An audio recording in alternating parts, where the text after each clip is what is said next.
صل وسلم دائما أبدا على بسم اللہ الرحمن الرحیم۔ قضا اور کفارہ، اس کا فرق سمجھیں۔ قضا تو یہ ہے کہ ایک شخص رمضان المبارک کے مہینے میں کسی عذر کی وجہ سے روزہ چھوڑ دیتا ہے، یعنی اس کو بیماری لاحق ہو گئی، یا وہ شخص سفر میں چلا گیا، یا کوئی ایسا عذر پیش آ گیا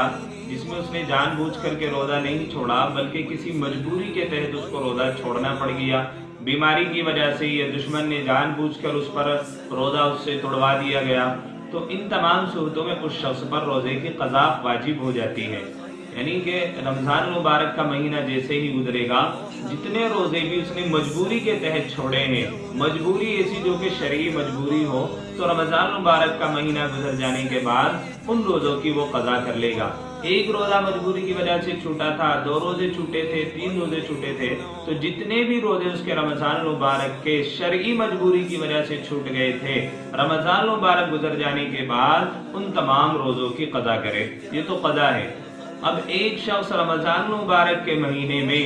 جان بوجھ کر کے روزہ توڑ دیتا ہے یا اپنی عورت کے ساتھ میں ہم بستری کر لیتا ہے، تو ایسے شخص پر رمضان المبارک کا مہینہ گزر جانے کے بعد اس روزے کی قضا بھی واجب ہے اور اس روزے کا کفارہ دینا بھی واجب ہے۔ اب روزے کا کفارہ کیا ہے؟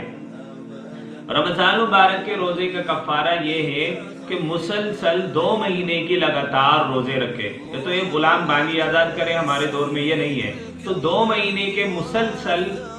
لگاتار روزے رکھے۔ اگر 2 مہینے کے مسلسل روزوں میں سے ایک روزہ بیچ میں چھوڑ دیتا ہے تو پھر سے اس کو دوبارہ 2 مہینے کے روزے رکھنے پڑیں گے، یعنی بیچ میں ایک بھی روزہ فوت نہیں کرنا۔ اگر ایک بھی روزہ کفارے کے جو ادا کر رہا تھا بیچ میں 2 مہینے میں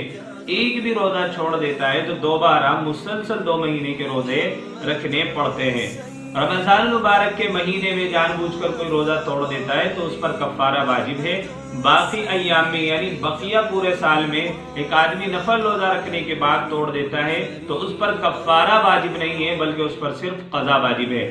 ایسے ہی ایک عورت نے رمضان المبارک کے مہینے میں جان بوجھ کر کے روزہ توڑ دیا تھا، اب رمضان المبارک گزر جانے کے بعد وہ عورت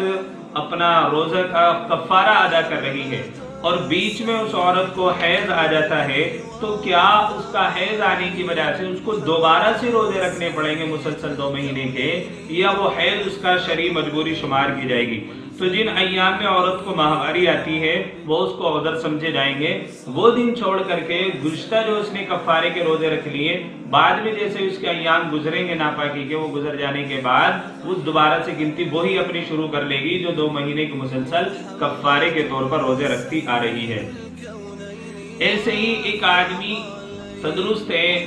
اچھا خاصا ہے، وہ تو 2 مہینے کے مسلسل روزے رکھے گا، لیکن ایک آدمی لاغر ہے، کمزور ہے کہ 2 مہینے مسلسل روزے رکھنے کی طاقت نہیں رکھتا، تو کفارے کے طور پہ جو آدمی مسلسل 2 مہینے کے روزے رکھنے کی طاقت نہیں رکھتا، کمزور ہے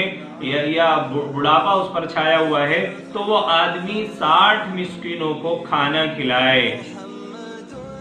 تو کفارہ ادا ہو جائے گا۔ 60 مسکینوں کو صبح شام کھانا کھلائے تو اس کا کفارہ ادا ہو جائے گا۔ یہ روزے کا کفارہ ہے، یہ تو 60 مسکینوں کو کھانا کھلانا ہے یا پھر 60 روزے مسلسل رکھنا ہے اور 60 دن کے مسلسل روزے رکھنا ہے، بیچ میں کوئی ایک روزہ بھی چھوڑ دیتا ہے تو اس پر دوبارہ مسلسل روزے رکھنے ہوتے ہیں۔ تو اور باقی جو رمضان المبارک کے مہینے میں ایک آدمی نے ایک روزہ جان بوجھ کر کے توڑا تھا یا 2 روزے جان بوجھ کر کے توڑے تھے، 3 روزے جان بوجھ کر کے توڑے تھے، تو رمضان مبارک کے گزر جانے کے بعد روزوں کی قضا تو تینوں کی کرنی پڑے گی۔ یعنی اگر 3 روزے جان بوجھ کر چھوڑے تھے، جتنے بھی روزے توڑے گا تو ان کی قضا تو انہی دنوں کی کرنی پڑے گی۔ یعنی 1 روزہ توڑا، 2 روزے توڑے، 3 روزے توڑے، تو 3 2 1 روزہ 2 روزہ 3 روزے جتنے بھی توڑے تھے رمضان مبارک گزر جانے کے بعد گنتی کے اعتبار سے جتنے روزے توڑے ہیں وہ پورے کرے گا، لیکن کفارہ ہر ایک روزے کا الگ الگ ادا نہیں کرے گا، بلکہ اگر رمضان مبارک میں 3 روزے جان بوجھ کر کے توڑ دیے تھے تو رمضان مبارک کے گزر جانے کے بعد ایک ہی کفارہ ان تینوں روزوں کی طرف سے ادا کرے گا تو ادا ہو جائے گا. ہر روزے کا الگ الگ کفارہ دینے کی ضرورت نہیں ہے، بلکہ تمام روزے کا کفارہ ایک ہی کفارے کی وجہ سے سب کی طرف سے ایک ہی کفارہ کافی ہوگا. یہ وہ چیزیں تھی کفارہ اور قضا میں. مجھے سمجھتا ہوں کہ آپ لوگوں کو سمجھ میں آ گیا ہوگا. پھر بھی آپ حضرات کو کوئی چیز سمجھ میں نہ آئے تو آپ کمنٹ میں مجھ سے سوال کر سکتے ہیں. اللہ تبارک و تعالی ہمیں ان مسائل کو سمجھنے کی اور عمل کرنے کی توفیق عطا فرمائے. وآخر دعوانا الحمدللہ.